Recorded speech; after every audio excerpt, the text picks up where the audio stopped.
Hey everyone, it's Jen. I'm doing a random reading for whoever finds it. The energy, I just did a Pisces and Aquarius reading, and the energy has been very cool. I think that was there. All of these? It's too many. We'll take that one. Too many. I want to clear the space though, because I want to see what other crazy energy is coming in a good way, but powerful. And I was looking to try to see if the day I'm taping this, what energy might be coming in. Because even if you're watching this, a year from now, you can think back about this time. What fucking day is it? The 10th of April. I was just looking. I think it said Mercury is moving into Taurus. Yeah. So I don't know why that. Oh, that's from Sag. I don't know. Anyway, something about that is, I guess the planets are always changing, but I guess I'm feeling, I don't know if it can be explained in astrology. I am feeling a powerful shift. Could be that it's a Sag specific thing. I do know that Jupiter and Pluto and Neptune are doing something soon, or if they're not already doing it, that's a big deal. But I'm feeling a shift in the energy. Now, Taurus is going to be more grounded if we're thinking about Mercury. So that would be some real heart to heart, down to earth, practical, even talks, and just, approaching something less with in our heads. We have the Two of Swords from an anxiety, overthinking type way with the Two of Swords very much in our head, and trying to think of all these different things and what's going to happen. And maybe you feel responsible. A lot of us feel this way. We're raised this way. And I had wonderful parents that we are responsible for how people react to what we tell them, when that's really their responsibility. Fuck me. So Three of Swords again. The truth hurts. If you're seeing someone who doesn't deal with sort of the normal every day-to-day things well, they're not going to deal well with anything tough. And in relationships, things usually just get tougher in the sense that the more time you're together, the more times you guys will have the likelihood of going through, bigger things, some financial struggles, some job struggles, uh, losing family members, kids, just living together, you know what I was saying?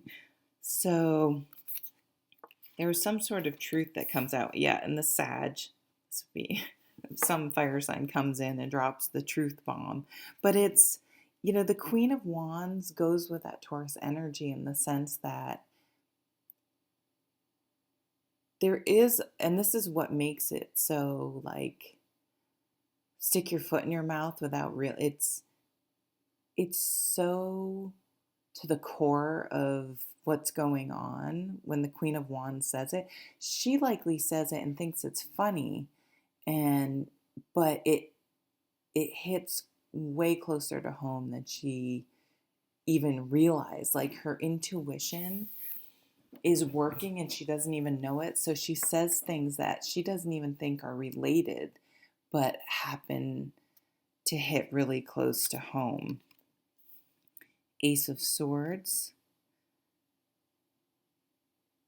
What's the bottom line here? Again, getting to that Taurus practical, like, what is most important? Let's forget about all the drama and all the other fucking shit that's happening and get to what needs to be communicated, or what the deal is, what the issue is. So someone is in denial and feels trapped. God, it's like you feel trapped between the Three of Swords and the Eight of Swords. So this is being two in your mind. And this is having um, let your passion lead the way. Interesting. More swords. Wow, this is such a different vibe than the other readings. Just way, way, way in your head. Look at this, is insane. Two of Swords, Three of Swords, Nine of Swords, Eight of Swords. You are overthinking it. That's what I'm gonna say. Overthinking it. And here comes the Knight of Wands. It's like, I'm going to stop. I'm going to get out of my head and I'm just going to fucking go for something. So maybe, I mean, for some of you, someone could have come in that's really lighting up your life, but you're so stuck in you have a lot of negative or just, yeah, bad vibes, dark resentment, negative vibes that you need to clear out. And once you can clear that out, you have all this energy and fire again, and you can move forward. God, this is sounding though like one of their, yeah, you are wrapping up a phase in your life, in your life where you're too much in your head, you're controlling in some aspects, in some way. You're trying to control external things instead of learning to be okay internally. So that's where the denial and the avoidance comes into play. And letting go is so freeing.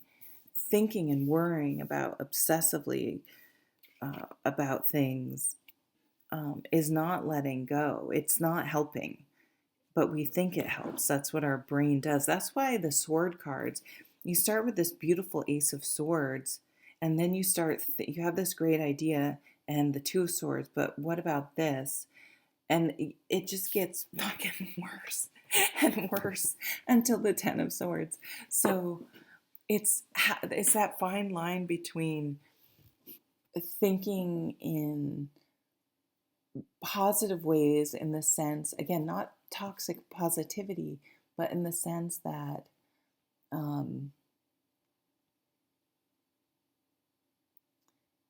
processing and moving on. So there's a difference between I'm fine because I'm totally ignoring all the red flags and anything that happened and just burying myself with overthinking and just pretending it's not happening, to the extreme of just overthinking to the point where you can't sleep and you're just a mess, or you're so worried. You think being worried will prevent something from happening again, to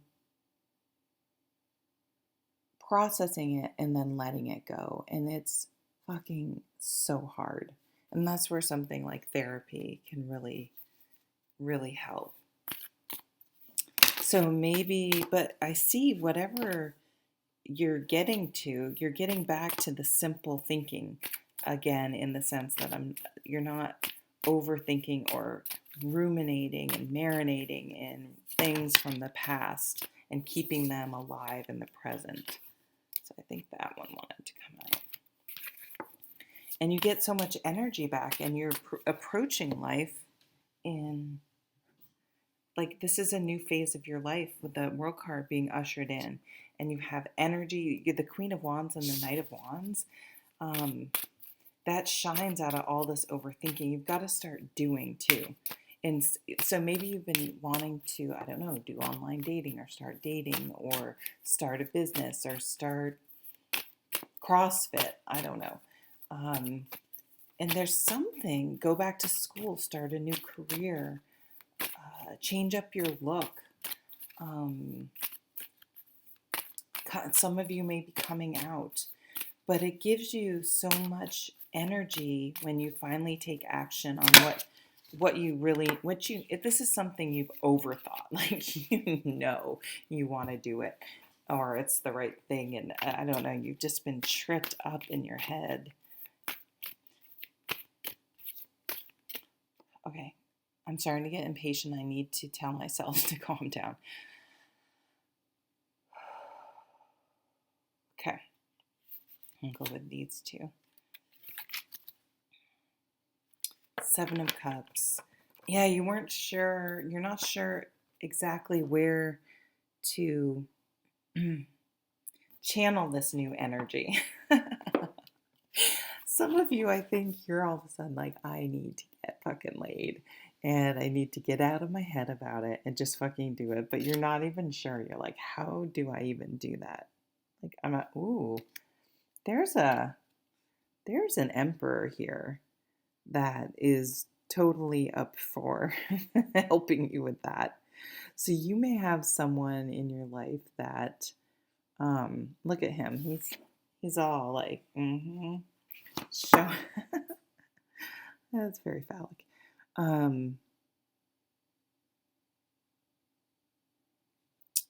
Yeah. Okay. And once you just are open to it instead of trying to control it, like I want to pick the exact one. So like just maybe try out a couple. Look at this. You have it's tarot's very phallic when you look for it. Yeah, but that's what it is. It's like once you open up to it, you're like, they're cute. They're cute. All of a sudden, all these options are opening up. Queen of Pentacles, down to earth. You don't want the drama. You're still the Four of Pentacles. It's boundaries. You're figuring out your boundaries. Wow. And the King of Pentacles. So incredibly strong earth energy. We did have Taurus. So this is going to be, you may even,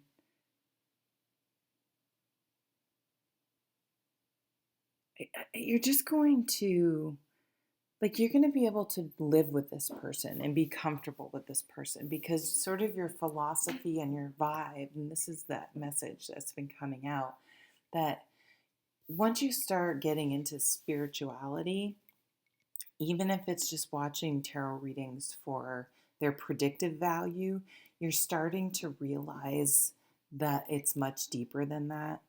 And and you may even get your own tarot cards, but Two of Swords, well, it's not just, oh, you have to make a choice.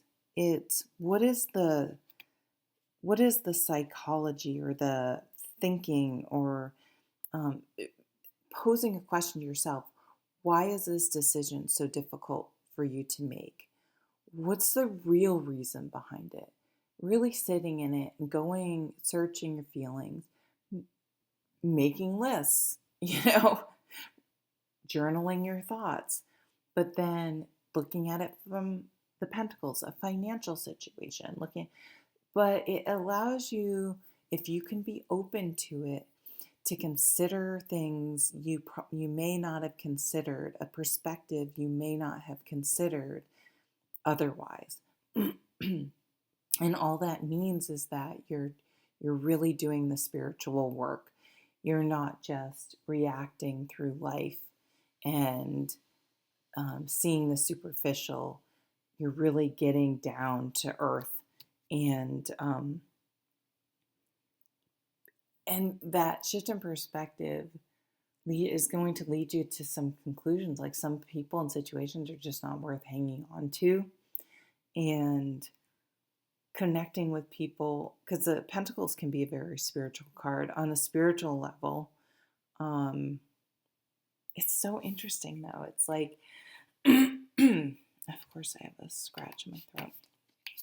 What's kind of weird is, I don't know what the deal with this kid, he's not a kid, but you almost have like parents and a kid.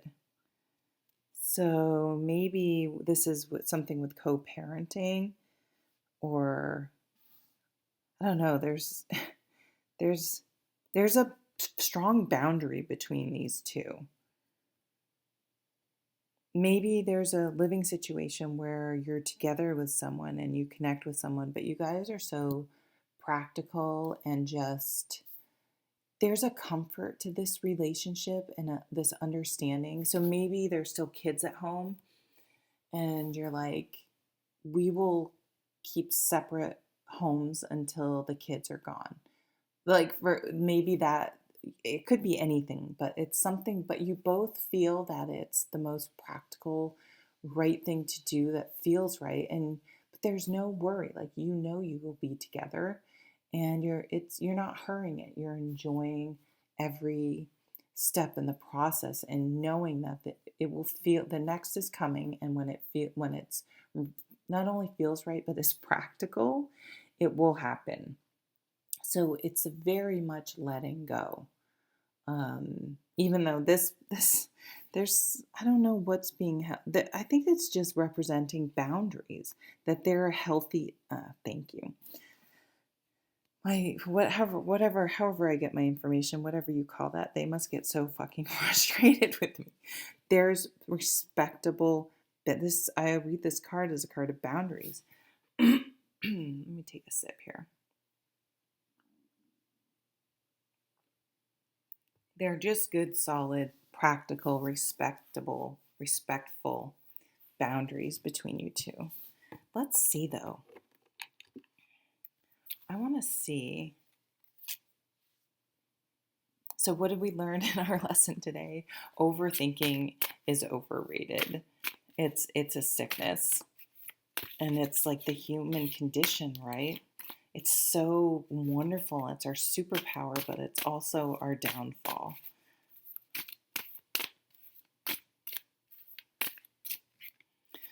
Okay, what's the relationship though? What's this connection? Because I feel like this connection is super hot on the inside. We have the Hermit. So the Hermit, the way I'm seeing the Hermit is that you guys just, like, there is no, there's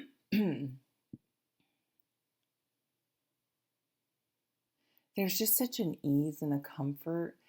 There's no, I don't think you guys are going to publicize this relationship at all. Um, I don't, it's like you don't feel like you need to, or you're just approaching it in such a different way that it's just about you two. It's not about what other people think or with other people. It doesn't mean you won't have each other around other people, but the fucking Instagram pictures of look, we're happy. I don't know. It's like it's just not that vibe. Some have that vibe, some don't. Look at me being very, very judgmental. Page of Pentacles. Yep, more pentacles. Practical.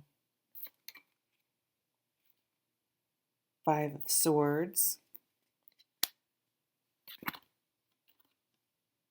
Two of Pentacles.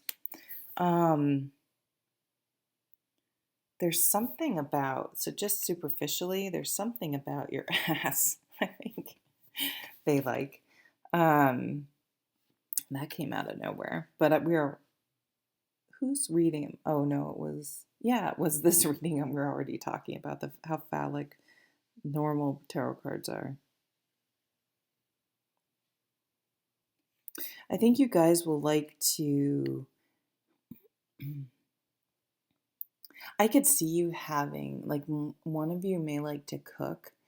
And so I think you develop some sort of rituals that are really beautiful. And I think they're intentional and it works. Like you're practical that way. You both have thought about other relationships and are totally committed to, sorry, my watch is distracting me. I had to take it off. Committing to, so I see cooking dinners and having like my parents are 79 and 80 and they do this pretty much every night unless maybe there's a baseball game on, which is all the fucking time. But